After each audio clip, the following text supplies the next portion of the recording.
नमस्कार दोस्तों, आज हम लोग जो है साइंस में बायोलॉजी के मिसलेनियस या लास्ट क्लास है। फिर इसके बाद हम लोग फिजिक्स और केमिस्ट्री पढ़ेंगे। तो आज जो है बायोलॉजी का लास्ट क्लास है मिसलेनियस। तो इसका जो है फर्स्ट क्वेश्चन देखते हैं। अंतरराष्ट्रीय अंतरिक्ष स्टेशन पर किसी नासा के अंतरिक्ष यात्री द्वारा सर्वाधिक लंबी अंतरिक्ष यात्रा का रिकॉर्ड किसका है? तो सर्वाधिक अंतरिक्ष यात्रा का रिकॉर्ड किसका है? तो यह जो है रिकॉर्ड जो है मार्क वेंड हे का है। तो इसका ऑप्शन ए सही होगा, मार्क वेंड हे। तो नासा के अंतरिक्ष यात्री मार्क वेंड हे ने अंतरराष्ट्रीय अंतरिक्ष स्टेशन पर 355 दिवसीय एकल उड़ान मिशन पूरी की थी। तो यह यूपीपीसीएस 2022 में पूछा है। तो इसमें जो है सूची 1 को सूची 2 से सुमेलित करना है। तो इसमें जो है सैकरीन है, तो सैकरीन कृत्रिम मधुरक है। तो जो सैकरीन है वह कृत्रिम मधुरक है, तो ए का 4 होगा। सोडियम बेंजोएट है यह परिरक्षक है, तो बी का 3 होगा। Sodium benzoate परिरक्षक। कैरोटीन खाद्य रंग है, जिससे जो है रंग पदार्थ प्रदान होता है खाद्य पदार्थों को, तो सी का 1 होगा। लेंसोप्राजोल है वह प्रति अम्ल है, तो जो है डी का 2 होगा। तो 4-3-1-2, तो इसका ऑप्शन ए सही होगा, 4-3-1-2। सैकरीन कृत्रिम मधुरक, सोडियम बेंजोएट परिरक्षक, कैरोटीन खाद्य रंग, लेंसोप्राजोल प्रति अम्ल। चीन के पहले मार्स मंगल रोवर का क्या नाम था? तो वह जो है नाओरोम था। तो चीन के पहले मंगल रोवर का नाम जो है ज्यूरोंग है। चीनी अंतरिक्ष यान तियानवेन ने प्रथम मार्च रोवर ज्यूरोंग को लेकर मंगल सतह पर उतरा। तो ये करंट अफेयर्स का क्वेश्चन रहा होगा। डीएवीपी का अर्थ है, तो पूछ रहा है कि डीएवीपी का अर्थ क्या है? तो डीएवीपी का अर्थ है directorate of advertising and visual publicity. तो इसका ऑप्शन बी सही है। तो DAVP directorate of advertising and visual publicity का संक्षिप्त रूप है। दिसंबर 2017 में outreach and communication bureau BOC की स्थापना विज्ञापन और दृश्य प्रचार निदेशालय डीएवीपी, फीचर फील्ड प्रचार निदेशालय डीएफपी तथा गीत और नाटक प्रभाग एसएनडीटी के एकीकरण द्वारा की गई थी। तो आईएसआरओ का पूर्ण रूप क्या है? तो आईएसआरओ का पूर्ण रूप जो है इंडियन आईएसआरओ मतलब इसरो। तो इसरो का पूर्ण रूप जो है इंडियन स्पेस रिसर्च ऑर्गेनाइजेशन है, जिसका मुख्यालय बेंगलुरु है। तो इसरो का पूर्ण रूप इंडियन स्पेस रिसर्च ऑर्गेनाइजेशन भारतीय अंतरिक्ष अनुसंधान संगठन है। यह भारत का राष्ट्रीय अंतरिक्ष संस्थान है, जिसका मुख्यालय बेंगलुरु कर्नाटक में है। इसकी स्थापना वर्ष 1969 में विक्रम अम्बालाल साराभाई द्वारा किया गया था। वर्तमान में इसके अध्यक्ष डॉक्टर एस सोमनाथ जी हैं। तो राष्ट्रीय विज्ञान दिवस मनाया जाता है, तो राष्ट्रीय विज्ञान दिवस 28 फरवरी को मनाया जाता है। तो सर चंद्रशेखर वेंकट रमन द्वारा रमन प्रभाव की खोज करने की स्मृति में हर वर्ष 28 फरवरी को राष्ट्रीय विज्ञान दिवस मनाया जाता है। उनकी इस उपलब्धि के लिए इन्हें वर्ष 1930 में नोबेल पुरस्कार से सम्मानित किया गया। इसी उपलक्ष्य में भारत में वर्ष 1986 में प्रतिवर्ष विज्ञान दिवस मनाया जाता है। वर्ष 2021 में इस दिवस का मुख्य विषय, तो ये करंट अफेयर्स से रिलेटेड था। तो एक कार्बन माइक्रोफोन, तो पूछ रहा है कि एक कार्बन माइक्रोफोन सबसे श्रेष्ठ प्रयुक्त है, तो वह जो है टेलीफोन में। तो एक कार्बन माइक्रोफोन का सबसे श्रेष्ठ प्रयोग होता है टेलीफोन में। एक कार्बन माइक्रोफोन टेलीफोन का सबसे श्रेष्ठ युक्ति है। माइक्रोफोन की सहायता से ध्वनि ऊर्जा को विद्युत ऊर्जा में परिवर्तित किया जाता है। इसकी सहायता से ध्वनि को एक स्थान से दूसरे स्थान तक भेजा जाता है। माइक्रोफोन का सिद्धांत विद्युत चुंबकीय प्रेरण पर आधारित है। इसमें धातु के 2 प्लेटों के मध्य कार्बन के दाने रखे होते हैं। इन प्लेटों में एक प्लेट स्थिर तथा दूसरा प्लेट गतिशील होता है। यह विद्युत ऊर्जा जब एक दूसरे स्थान पर पहुंचती है तो लाउड स्पीकर या टेलीफोन अभिग्राही द्वारा पुनः ध्वनि ऊर्जा में परावर्तित कर दिया जाता है। तो सोलेक्सो होता है, तो पूछ रहा है कि सोलेक्सो क्या होता है? तो जो सोलेक्सो पूछ रहा है कि क्या होता है? तो सोलेक्सो जो है सौर रिक्शा है, तो इसका ऑप्शन डी सही है। तो सोलेक्सो एक पर्यावरण मित्र तिपहिया वाहन है। यह आंशिक रूप से पेडल तथा आंशिक रूप से विद्युत ऊर्जा से चालित है। इसे विद्युत ऊर्जा एक बैटरी द्वारा उपलब्ध कराई जाती है जो सौर ऊर्जा से चार्ज होती है। 1 अक्टूबर 2008 ईस्वी को कार्बन रहित शहरी परिवहन की दिशा में दिल्ली की तत्कालीन मुख्यमंत्री, तो एक करंट अफेयर से क्वेश्चन है, त्रिविमीय चित्र लेने के लिए निम्न में से किसका प्रयोग करते हैं? तो त्रिविमीय चित्र लेने के लिए जो होलोग्राफी का प्रयोग करते हैं, तो इसका ऑप्शन बी सही है। तो जो है त्रिविमीय चित्र लेने के लिए होलोग्राफी का प्रयोग किया जाता है। लेजर किरणों की सहायता से त्रिआयामी चित्र लेने की नई तकनीक को होलोग्राफी कहा जाता है। होलोग्राफी से इंजीनियरिंग संरचनाओं के परीक्षण, चिकित्सा अभिलेखों को संचित करने, त्रिआयामी चलचित्र तैयार करने की उल्लेखनीय सहायता मिलती है। चुंबकीय अनुनाद बिंबीकरण, तो चुंबकीय अनुनाद बिंबीकरण एमआरआई निम्न परिघटना पर आधारित है। तो जो एमआरआई है वह किस परिघटना पर आधारित है? तो यह जो है आधारित है नाभिकीय चुंबकीय अनुनाद पर। तो जो नाभिकीय चुंबकीय अनुनाद पर, तो एमआरआई जिसका full form magnetic resonance imaging में चुंबकीय क्षेत्र में रेडियो तरंगों का प्रयोग करके शरीर के विभिन्न अंगों एवं उनकी कार्य प्रणालियों के बारे में जानकारी प्राप्त की जाती है। एमआरआई तकनीकी नाभिकीय चुंबकीय अनुनाद परिघटना पर आधारित है। तो इसका ऑप्शन ए सही है। किसी वस्तु के छोटे होलोग्राम से भी उस वस्तु का विषय में पूर्ण जानकारी मिल सकती है। इस कथन पर विचार कर निम्न में से सही उत्तर चुनिए। तो जो है यह कथन सत्य है। होलोग्राम की जांच के लिए लेजर लैंप 3D का प्रयोग किया जाता है। इसे त्रिविमीय 3D चित्र बनता है। होलोग्राम से संबंधित वस्तु से जुड़ी सभी महत्वपूर्ण जानकारी संचित रहती है, अतः कथन सत्य है। तो ऑप्शन ए होगा। तो होलोग्राम की जांच के लिए लेजर लैंप 3D का प्रयोग किया जाता है। इसे त्रिविमीय 3D चित्र बनता है। होलोग्राम से संबंधित वस्तु से जुड़ी सभी महत्वपूर्ण जानकारी संचित रहती है। तो इसका जो है मिलान करना, अल्फ्रेड नोबेल, तो जो अल्फ्रेड नोबेल है, अल्फ्रेड नोबेल ने जो है 1867 में डायनामाइट का खोज किया था। तो अल्फ्रेड नोबेल ने 1867 में डायनामाइट का खोज किया था। अलेक्जेंडर फ्लेमिंग ने पेनिसिलिन का खोज किया था। तो बी का 3 होगा, ए का 2 होगा। चार्ल्स डार्विन ने विकास का सिद्धांत बताया था। तो सी का 1 होगा। मैडम क्यूरी ने रेडियम का पृथक्करण किया था। तो डी का 4 होगा। तो 2 3 1 4, तो 2 3 1 4 इसका ऑप्शन बी सही है। 2 3 1 4। तो अल्फ्रेड नोबेल 1867 में डायनामाइट का खोज, Alexander Fleming penicillin, Charles Darwin विकास का सिद्धांत, मैडम क्यूरी रेडियम का पृथक्करण। गाड़ियों के टायरों में हवा भरी जाती है क्योंकि, तो जो गाड़ियों के टायरों में हवा भरी जाती है क्योंकि यह अधिक सांपीड्य होती है। तो इसका ऑप्शन डी सही है। तो गाड़ियों के टायर में हवा भरी जाती है क्योंकि अधिक संपीड्य होती है, जिससे गाड़ियों को चलाने में यदि सड़क ऊंची नीची हो जाती है तो वह अधिक संपीड्यता के कारण सड़क पर अपना संतुलन स्थापित कर लेती है। तो निम्न कथनों में कौन सा युग्म सुमेलित है? तो जो विक्रम साराभाई अंतरिक्ष केंद्र है, तो इसमें पूछ रहा है कि कौन सा एक कथन सुमेलित है। तो जो विक्रम साराभाई अंतरिक्ष केंद्र है यह श्रीहरिकोटा में नहीं है, यह जो है तिरुवनंतपुरम में है। तो यह जो है तिरुवनंतपुरम में है विक्रम साराभाई अंतरिक्ष केंद्र। इसरो जो है बेंगलुरु में है। इसरो का मुख्यालय बेंगलोर में है। तथा HRO जो HRO केंद्र है, तो SHRO मतलब सार का जो है श्रीहरिकोटा में है। तो यह जो है श्रीहरिकोटा में स्पेस एप्लीकेशन केंद्र जो है अहमदाबाद में है। तो इसका ऑप्शन डी सही है, स्पेस एप्लीकेशन अहमदाबाद में। तो विक्रम साराभाई अंतरिक्ष केंद्र तिरुवनंतपुरम में स्थित है। इसरो का केंद्र बेंगलोर में, SHR सार का केंद्र श्रीहरिकोटा, स्पेस एप्लीकेशन केंद्र अहमदाबाद में। थुम्बा में एक्वाटोरियल रॉकेट लॉन्चिंग स्टेशन है। तो हवाई जहाज का ब्लैक बॉक्स का रंग कैसा होता है? तो हवाई जहाज का ब्लैक बॉक्स का रंग जो है नारंगी होता है। इसका ऑप्शन डी सही है। तो हवाई जहाज का ब्लैक बॉक्स का रंग नारंगी होता है।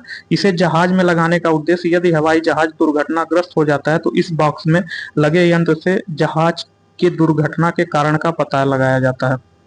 निम्नलिखित में से किसके लिए जो है जीपीएस प्रयुक्त होता है? तो जो है ग्लोबल पोजिशनिंग सिस्टम के लिए जीपीएस प्रयोग किया जाता है। तो ग्लोबल पोजिशनिंग प्रणाली एक वैश्विक अंतरिक्ष उपग्रह आधारित रेडियो नेविगेशन प्रणाली है जिसका विकास संयुक्त राज्य अमेरिका के रक्षा विभाग ने किया। 27 अप्रैल 1995 को इस प्रणाली ने पूर्ण रूप से काम करना शुरू कर दिया। तो कथन ए और कारण आर है। तो इसमें बताना है कि एक हवाई जहाज के पंख की ऊपरी सतह उन्नतोदर बनाई जाती है और निचली सतह नतोदर बनाई जाती है। शीर्ष भाग टॉप पर वायु प्रवाह की द्रुत गति कम होती है, इसलिए अधोभाग में शीर्ष भाग के में दबाव कम रहता है। तो ये इसका जो है ए सही है, आर गलत है। तो एक हवाई जहाज के पंख की ऊपरी सतह उन्नतोदर मतलब कॉन्वेक्स बनाई जाती है और निचली सतह नतोदर कॉनकेव बनाई जाती है। यह कथन सत्य है, किंतु कारण आर गलत है, क्योंकि शीर्ष भाग पर वायु प्रवाह की गति नीचे की वायु प्रवाह की गति से अधिक होती है। निम्नलिखित एनटीपीसी संयंत्रों में कौन गैस आधारित नहीं है? तो जो है टांडा या गैस आधारित नहीं है। तो उत्तर प्रदेश के अंबेडकर नगर में स्थित टांडा कोयले पर आधारित विद्युत केंद्र है, जबकि औरैया दादरी गौतम बुद्ध नगर में है। आंवला बरेली गैस पर आधारित विद्युत केंद्र है जिनके गैस की आपूर्ति गुजरात के हजीरा गैस उत्पादन केंद्र से की जाती है। यूएसए की national institute of standards and technology के भौतिक वेत्ताओं ने एक ऐसी परमाणु घड़ी का निर्माण किया जिसे विश्व की सर्वाधिक सही समय देने वाली घड़ी माना गया। तो यह जो है एल्यूमिनियम के परमाणु पर है, तो इसका ऑप्शन डी सही है। तो क्वांटम क्लॉक एक परमाणु घड़ी है जिसे 2010 में जो है तो ये करंट अफेयर्स का क्वेश्चन है। भारत द्वारा अंटार्कटिका में हाल में निर्मित शोध संस्थान कहलाता है। तो यह जो है 2009 में क्वेश्चन पूछा गया। भारत द्वारा उस समय करंट अफेयर्स क्वेश्चन था। तो भारत द्वारा अंटार्कटिका में हाल में निर्मित शोध संस्थान भारतीय है। इसे तत्कालीन विज्ञान और प्रौद्योगिकी मंत्री कपिल सिब्बल ने 11 जनवरी 2011 को अंटार्कटिका में भारत के तीसरे शोध स्टेशन भारती की आधारशिला रखी। अन्य शोध स्टेशन दक्षिण गंगोत्री तथा मैत्री पूर्व में स्थापित स्टेशन है। निम्न में से कौन सा एक वायुयान नहीं है? तो जो है सारथ बी एमपी यह वायुयान नहीं है। विश्व की सबसे विशुद्ध घड़ी जो प्रति 300 मिलियन वर्षों में केवल 1 सेकंड पीछे हो जाती है, तो यह जो है स्ट्रांसियम परमाणु पर आधारित है। तो इसका ऑप्शन सी सही होगा। विश्व की सबसे विशुद्ध घड़ी जो 300 मिलियन वर्षों में केवल 1 सेकंड पीछे हो जाती है, तो वह स्ट्रांसियम परमाणु का प्रयोग करती है। दक्षिण ध्रुवीय शोध के लिए स्थापित प्रथम भारतीय स्टेशन का नाम क्या है? तो वह जो है दक्षिण गंगोत्री। तो दक्षिण ध्रुवीय शोध के लिए प्रस्तावित प्रथम भारतीय स्टेशन का नाम दक्षिण गंगोत्री है। भारत ने 1 जुलाई 2008 ईस्वी में उत्तरी ध्रुव पर भी अपना अस्थायी अनुसंधान केंद्र स्थापित किया। इस अस्थायी अनुसंधान केंद्र का नाम हिमाद्री रखा गया। अंटार्कटिका में मैत्री भारत का दूसरा अस्थायी अनुसंधान केंद्र है। तो एटीएम से तात्पर्य है, तो एटीएम से तात्पर्य ऑटोमेटेड टेलर मशीन से है। इसका full form automated teller machine ATM का है। तो स्वचालित गणक मशीन ऑटोमेटेड टेलर मशीन को automatic banking machine, cash point hole इत्यादि में प्रयोग किया जाता है। तो विश्व का विशालतम दूरबीन कौन सा है? तो विश्व का विशालतम दूरबीन आइस क्यूब है। तो अमेरिकी नेशनल साइंस फाउंडेशन ने कई देशों के वैज्ञानिकों के सहयोग से अंटार्कटिका दक्षिणी ध्रुव में विश्व की पहली आइस क्यूब न्यूट्रिनो वेधशाला स्थापित की। तो इसमें जो है सुमेलित करना है इसरो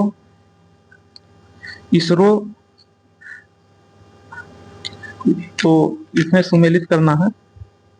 तो भारतीय अंतरिक्ष अनुसंधान संगठन इसरो की स्थापना 1969 में जो है बेंगलुरु में किया गया। तो ए का जो है 3 होगा। IUCA भारत सरकार द्वारा 1972 में अंतरिक्ष आयोग और अंतरिक्ष विभाग के गठन से अंतरिक्ष शोध गतिविधियों के अतिरिक्त गति प्राप्त हुई। तो यह जो है इसरो के उसी वर्ष अंतरिक्ष विभाग के नियंत्रण में रखा गया।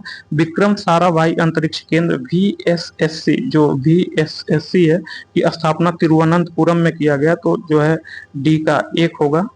तथा IUCA की स्थापना पुणे में की गई। तो IUCA की स्थापना पुणे में बी का 2 होगा। IUAC की स्थापना जो है नई दिल्ली में की गई। तो सी का 4 होगा। तो 3 2 1 4। तो 3 2 4 1 3 2 4 1 इसका ऑप्शन ए सही है। 3 2 4 1। तो भारतीय अंतरिक्ष अनुसंधान संगठन इसरो की स्थापना 1969 ईस्वी में की गई तथा इसकी स्थापना बेंगलुरु में की गई। भारत सरकार द्वारा 1972 में अंतरिक्ष आयोग और अंतरिक्ष विभाग के गठन से संबंधित अंतरिक्ष शोध गतिविधियों के अतिरिक्त गति प्राप्त हुई। इसरो को उसी वर्ष अंतरिक्ष विभाग के नियंत्रण में रखा गया। विक्रम साराभाई अंतरिक्ष केंद्र VSSC की स्थापना तिरुवनंतपुरम में की गई। IUCA की स्थापना पुणे में की गई तथा IUAC की स्थापना नई दिल्ली में की गई। निम्नलिखित कथनों पर विचार करना है, तो यह जो है उस समय के करंट अफेयर्स का क्वेश्चन है। Indian institute of remote sensing स्थित है, तो Indian institute of remote sensing जो है देहरादून में स्थित है, इसका ऑप्शन बी सही है। तो Indian institute of remote sensing Dehradun में स्थित है। भारतीय सुदूर संवेदन संस्थान IIRS भारत सरकार के अंतरिक्ष विज्ञान विभाग के राष्ट्रीय सुदूर अंतरिक्ष केंद्र के अंतर्गत एक प्रमुख प्रशिक्षण और शिक्षण संस्थान है। इसे सुदूर संवेदन, भू संसूचना और प्राकृतिक संसाधनों द्वारा आपदा प्रबंधन हेतु GPS प्रौद्योगिकी में व्यावसायिक प्रशिक्षण के लिए गठित किया गया है। इसकी स्थापना 1966 में की गई। निम्नलिखित में कौन सुमेलित नहीं है, तो जो है राजस्थान का परमाणु ऊर्जा संयंत्र। तो जो राजस्थान का परमाणु ऊर्जा जो संयंत्र है, जो राजस्थान का परमाणु ऊर्जा संयंत्र जो है यह रावत भाटा में है। तो राजस्थान का परमाणु ऊर्जा संयंत्र रावत भाटा में है। नरौरा परमाणु ऊर्जा संयंत्र उत्तर प्रदेश में है। मद्रास परमाणु ऊर्जा संयंत्र जो है कलपक्कम में है। कैगा परमाणु ऊर्जा संयंत्र कर्नाटक में। तो राजस्थान परमाणु ऊर्जा संयंत्र उदयपुर नहीं, रावत भाटा में, तो यही सम्मिलित नहीं है, तो इसका ऑप्शन ए होगा। तो इसका ऑप्शन ए होगा। तो निम्नलिखित में कौन सी संस्था विज्ञान और प्रौद्योगिकी से संबंधित नहीं है, तो ICSSR यह जो विज्ञान और प्रौद्योगिकी से संबंधित नहीं है। Indian council of social science research सामाजिक विज्ञान से संबंधित है। सतीश धवन अंतरिक्ष केंद्र स्थित है, तो सतीश धवन अंतरिक्ष केंद्र श्रीहरिकोटा में है। तो आंध्र प्रदेश के पूर्वी तट पर स्थित प्रमोचन केंद्र को सितंबर 2002 में 1984 से 1992 तक इसरो के अध्यक्ष रहे प्रोफेसर सतीश धवन की याद में सतीश धवन अंतरिक्ष केंद्र नाम दिया गया। यह इसरो का मुख्य प्रक्षेपण केंद्र है। इस केंद्र में भारतीय प्रक्षेपण यान के ठोस घनीभूत ईंधन, रॉकेट के विभिन्न चरणों का परीक्षण तथा ठोस रॉकेट प्ररोधन का भी उत्पादन किया जाता है। नीचे दी गई सूची से उस टीवी चैनल को नामोल्लेख कीजिए जो केवल अभियांत्रिकी एवं प्रौद्योगिकी विषयों को प्रसारित करेगा, तो वह जो है एकलव्य। भारत क्रायोजेनिक प्रौद्योगिकी का विकास कर रहा है। निम्नलिखित में से किस देश एजेंसी को यह प्रौद्योगिकी प्राप्त नहीं है, तो यह जो ब्राजील का। तो करंट अफेयर्स का सब क्वेश्चन है। तो निम्न विषयों में रोबोट से संबंधित ये भी करंट अफेयर्स क्वेश्चन है। तो प्रथम मीडिया लैब एशिया परियोजना स्थापित है, भी करंट अफेयर्स के क्वेश्चन है। यह जो हैदराबाद शहर में है। शांति स्वरूप भटनागर पुरस्कार किस क्षेत्र में योग्यता प्रदर्शित करने हेतु दिया जाता है, तो यह जो है शांति स्वरूप भटनागर पुरस्कार विज्ञान और प्रौद्योगिकी के क्षेत्र में पुरस्कार दिया जाता है। तो शांति स्वरूप भटनागर पुरस्कार युवा वैज्ञानिकों को प्रोत्साहन देने हेतु विज्ञान एवं प्रौद्योगिकी के क्षेत्र में विशिष्ट अनुसंधान के लिए दिया जाता है, जो प्रसिद्ध भारतीय वैज्ञानिक शांति स्वरूप भटनागर के याद में प्रदान की जाती है। एचएल उत्पादन से संबंधित है, तो एचएल जो है वायुयानों के उत्पादन से संबंधित है, तो इसका ऑप्शन बी सही है। रक्षा उत्पादन और आपूर्ति विभाग के अंतर्गत सबसे बड़े सार्वजनिक क्षेत्र के उपक्रम एचएल हिंदुस्तान एरोनॉटिक्स लिमिटेड, इसकी स्थापना बेंगलुरु में 23 दिसंबर 1940 को हिंदुस्तान एयरक्राफ्ट लिमिटेड के रूप में किया गया था। द्वितीय विश्व युद्ध के दौरान मार्च 1941 में सरकार ने कंपनी की 1/3 हिस्सेदारी खरीद ली और स्वतंत्रता प्राप्ति के बाद जनवरी 1951 में हिंदुस्तान एयरक्राफ्ट लिमिटेड को रक्षा मंत्रालय के प्रशासकीय नियंत्रण में ले लिया गया, जिसके पश्चात अक्टूबर 1964 में हिंदुस्तान एरोनॉटिक्स लिमिटेड का नवगठित एरोनॉटिक्स इंडिया लिमिटेड के साथ विलय कर दिया गया। इसका मुख्यालय बेंगलुरु कर्नाटक में है तथा वर्तमान में इसके देश के 6 राज्यों के 12 विभाग कार्यरत है। हिंदुस्तान एरोनॉटिक्स लिमिटेड का मुख्य कार्य विभिन्न प्रकार के लड़ाकू विमानों, वायुयानों, हेलीकॉप्टरों और इसके इंजनों में लगने वाले उपकरणों और कलपुर्जों का डिजाइन तैयार करना एवं उसका निर्माण करना है। नई विज्ञान एवं प्रौद्योगिकी नीति 2003 करंट अफेयर्स का क्वेश्चन है। आइंस्टीन को नोबेल पुरस्कार से सम्मानित किया गया, तो आइंस्टीन को नोबेल पुरस्कार से प्रकाश वैद्युत प्रभाव के लिए सम्मानित किया गया, तो इसका ऑप्शन ए सही। अल्बर्ट आइंस्टीन एक सैद्धांतिक भौतिक विद थे, वे सापेक्षता के सिद्धांत और द्रव्यमान ऊर्जा समीकरण E बराबर mc स्क्वायर के लिए जाने जाते हैं। उन्हें सैद्धांतिक भौतिकी, खासकर प्रकाश विद्युत उत्सर्जन, प्रकाश वैद्युत प्रभाव के लिए वर्ष 1921 में नोबेल पुरस्कार प्रदान किया गया। प्रकाश वैद्युत प्रभाव के आविष्कारकर्ता कौन है? तो वह जो है हर्ट्ज है। तो किसी पदार्थ द्वारा बहुत सी छोटी तरंग दैर्ध्य के विद्युत चुंबकीय विकिरण से ऊर्जा के अवशोषण के फलस्वरूप उसमें इलेक्ट्रॉनों का उत्सर्जन होता है, इसे ही प्रकाश विद्युत प्रभाव के नाम से जाना जाता है। इस प्रभाव की खोज सर्वप्रथम 1857 में हेनरिक हर्ट्ज ने की। इस घटना को हर्ट्ज प्रभाव कहा जाता है। आइंस्टीन ने इस प्रभाव की व्याख्या एवं इसके नियम का आविष्कार किया। निम्नलिखित में कौन सा सुमेलित नहीं है? तो पूछ रहा है कि निम्नलिखित में कौन सा सुमेलित नहीं है? तो जो जेम्स वाट है, तो जो जेम्स वाट ने जो है वास्प का इंजन खोज किया था, तो यह सुमेलित है।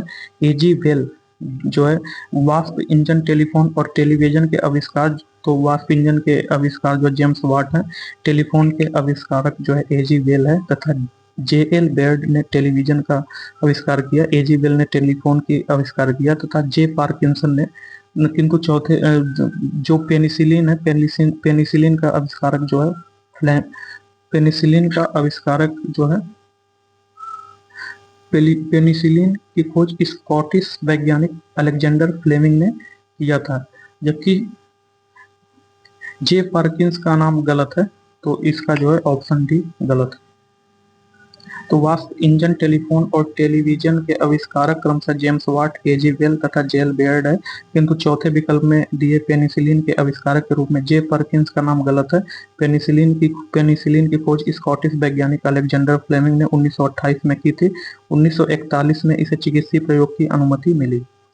ब्लैक होल सिद्धांत को प्रतिपादित किया है, तो ब्लैक होल सिद्धांत को प्रतिपादित एस चंद्रशेखर ने किया था। तो भारतीय मूल के वैज्ञानिक एस चंद्रशेखर ने नक्षत्रों का अध्ययन करते समय उनके मृत होने की बात उद्घाटित की तथा ब्लैक होल सिद्धांत का प्रतिपादन किया। इस सिद्धांत के अनुसार मृत होने से पूर्व तारे पूर्ण रूप से लाल होकर लाल दानव, रेड जियांट हो जाते हैं। एस चंद्रशेखर ने उस सीमा का पता लगाया जब तारा लाल दानव में बदलेगा। इसे चंद्रशेखर की सीमा कहा गया। इस योगदान के लिए इन्हें जो है नोबेल पुरस्कार दिया गया। ब्लैक होल संबंधी प्रथम सूचना प्रस्तुत की गई, तो ब्लैक होल संबंधी प्रथम सूचना एस चंद्रशेखर द्वारा प्रस्तुत की गई, तो इसका ऑप्शन ए सही है। कृष्ण छिद्र सिद्धांत को प्रतिपादित किया, तो यह जो एस चंद्रशेखर ने प्रतिपादित किया, तो इसका ऑप्शन सी सही है। विलियम रॉन्टजन ने आविष्कार किया था, तो विलियम रॉन्टजन ने एक्सरे मशीन का आविष्कार किया था। तो विद्युत बल्ब और ग्रामोफोन का आविष्कार थॉमस अल्वा एडिसन यूएसए में 1878 में किया। विद्युत मोटर की खोज जैकोबी ने किया। एक्सरे मशीन के आविष्कार 1895 ईस्वी में विलियम रॉन्टजन ने की। रेडियो का आविष्कार इटली के वैज्ञानिक जी मार्कोनी ने 1890 में की। उन्हें इसका पेटेंट रिकॉर्ड 1896 में मिला।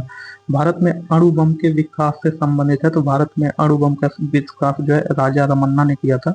तो भारत में परमाणु ऊर्जा की शांतिपूर्वक उपयोग के उद्देश्य से 1948 में परमाणु ऊर्जा कानून बनाया गया। डॉक्टर होमी भाभा की अध्यक्षता में 10 अगस्त 1948 ईस्वी को एक परमाणु ऊर्जा आयोग का गठन किया गया। डॉक्टर राजा रमन्ना भारत के न्यूक्लियर वैज्ञानिक थे।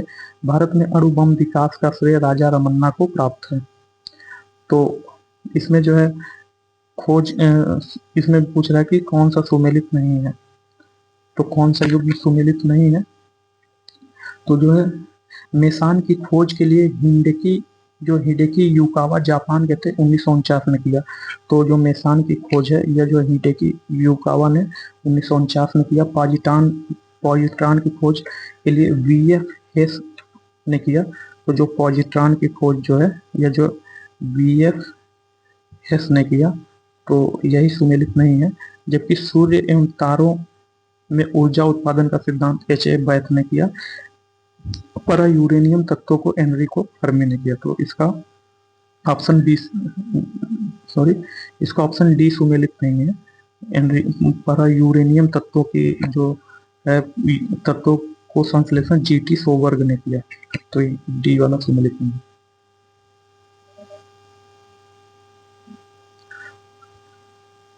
तो मेसान की खोज हिडेकी युकावा 1949 में किया। पॉजिट्रॉन की खोज वीएफ हेस ऑस्ट्रिया से किया। CD एंडरसन अमेरिका से 1936 में की। सूर्य और तारों में ऊर्जा उत्पादन का सिद्धांत प्रतिपादित करने के लिए HA बैथे जो जर्मनी के थे 1967 का प्रथम नाभिकीय रिएक्टर वैज्ञानिक एनरिको फर्मी के निर्देश में अमेरिका के शिकागो विश्वविद्यालय में सन 1942 में बनाया गया था।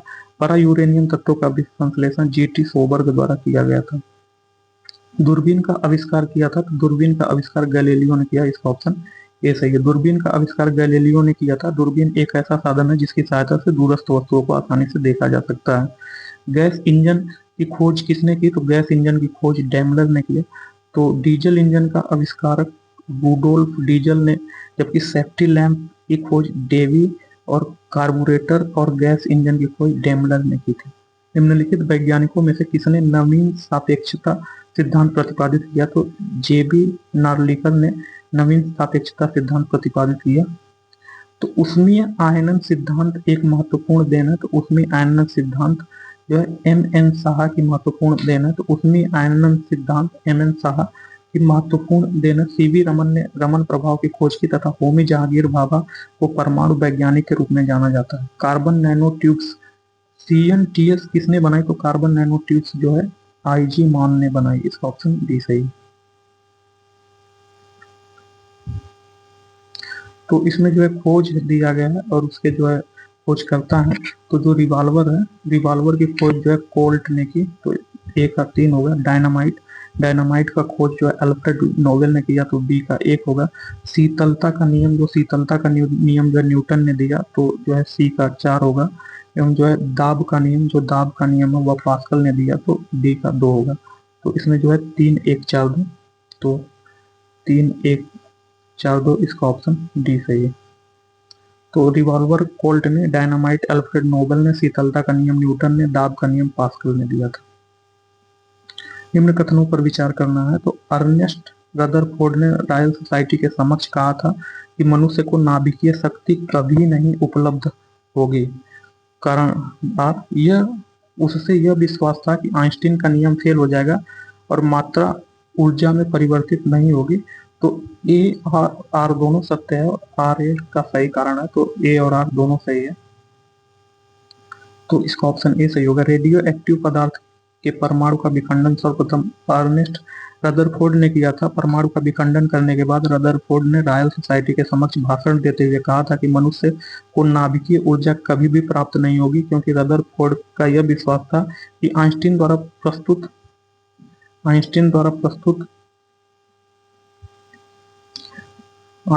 प्रस्तुत किया गया द्रव्य को ऊर्जा में परिवर्तित किए जाने का समीकरण E बराबर mc², जहाँ m द्रव्यमान, c प्रकाश का वेग, जो प्रकाश का वेलोसिटी है 3 × 10⁸ मीटर पर सेकंड है, यह फेल हो जाएगा।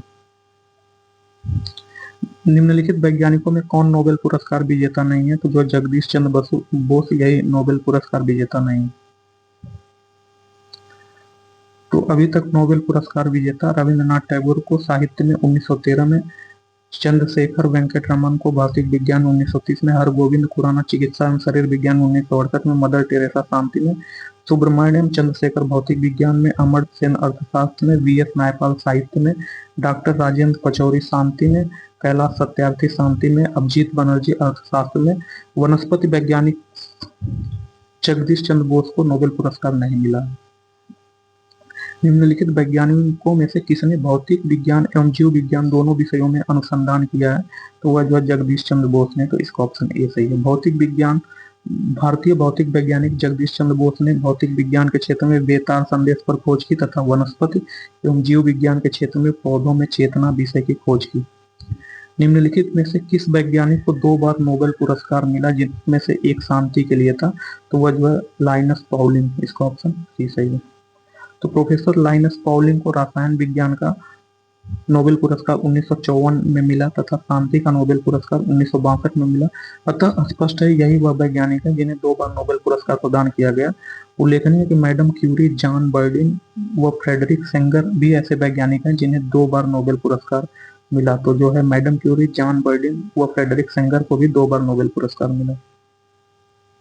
सूची 1 को सूची 2 से सुमेलित करना है। तो एक्सरे किरण, रेडियो सक्रियता जो है इलेक्ट्रॉन,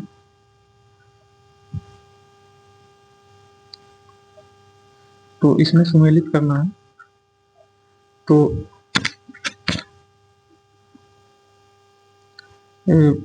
1896 में फ्रांस के वैज्ञानिक हेनरी बैकरल ने सर्वप्रथम रेडियो सक्रियता रेडियो एक्टिव किरणों का पता लगाया।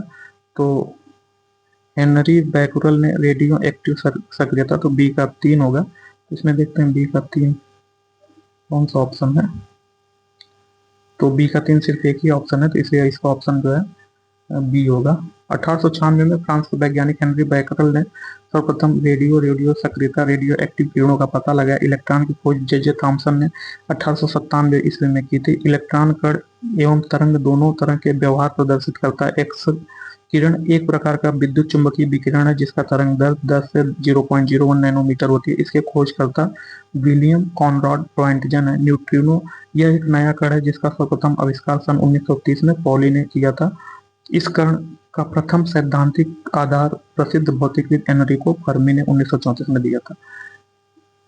NAQI से तात्पर्य है, तो NAQI से तात्पर्य नेशनल एयर क्वालिटी इंडेक्स है, तो इसका ऑप्शन डी सही है। द्रवित ऑक्सीजन का द्रवित हाइड्रोजन को औद्योगिक स्तर प्राप्त करने में प्रयुक्त प्रौद्योगिकी कहलाती है, तो वह जो क्रायोजेनिक्स कहलाती है। तो द्रवित ऑक्सीजन का द्रवित हाइड्रोजन को औद्योगिकी स्तर पर प्राप्त करने हेतु क्रायोजेनिक्स तकनीकी का प्रयोग किया जाता है, जबकि हाइड्रोपोनिक्स तकनीकी के अंतर्गत मृदा विहीन पादप संरक्षण को शामिल किया जाता है। पायरोमेट्री एक ऐसी तकनीकी है जिसके अंतर्गत किसी सतह का तापन उस सतह के बिना भौतिक संपर्क में मापा जाता है। मैत्री अनुसंधान स्टेशन स्थित है। मैत्री अनुसंधान स्टेशन दक्षिण ध्रुव के निकट स्थित है। मैत्री अनुसंधान दक्षिण केंद्र दक्षिण ध्रुव के निकट स्थित है। यह भारत का दूसरा अस्थायी अनुसंधान केंद्र जिसकी निर्माण 1989 में हुआ था। निम्नलिखित में किसको भविष्य का धातु बोला जाता है, तो जो टाइटेनियम है, टाइटेनियम को जो भविष्य का धातु बोला जाता है, तो इसका ऑप्शन सी सही है। तो टाइटेनियम को भविष्य का धातु कहा जाता है। एल्युमिनियम को हरी धातु कहा जाता है। यूरेनियम को आशा धातु कहा जाता है।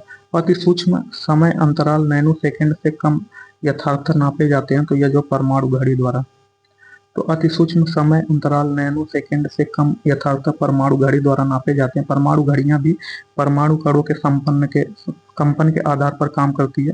इस घड़ी के अंदर सीजियम धातु के परमाणु ठीक वैसे ही विद्युत द्वारा कंपन करते हैं जैसे दीवार घड़ी में पेंडुलम में कंपन करते हैं। तो इसमें जो है निम्नलिखित में कौन सी प्रौद्योगिकी, ये करंट अफेयर्स का क्वेश्चन है। तो कंप्यूटर इसमें जो है पूछ रहा है कि कौन सा सुमेलित नहीं है। तो जो कंप्यूटर की खोज चार्ल्स बैबेज ने किया था, बैरोमीटर ई टर्सोली, डायनेमो माइकल फैराडे, बी वाला सुमेलित नहीं है। तो जो रेडियो की खोज जो है कार्ल बेंज ने की थी। कार्ल बेंज ने नहीं, विलियम मार्कोनी ने किया था।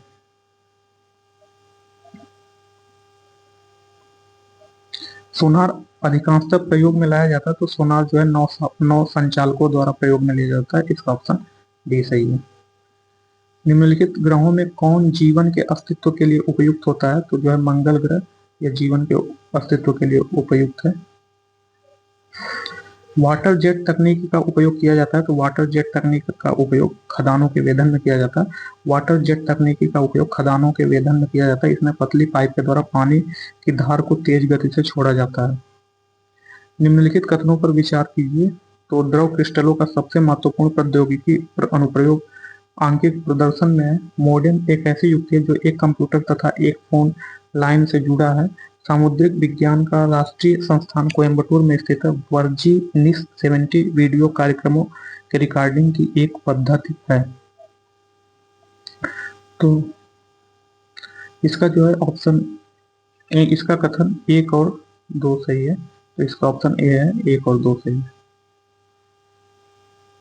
तो एक बुक खत्म हो गई। Thank you, bye.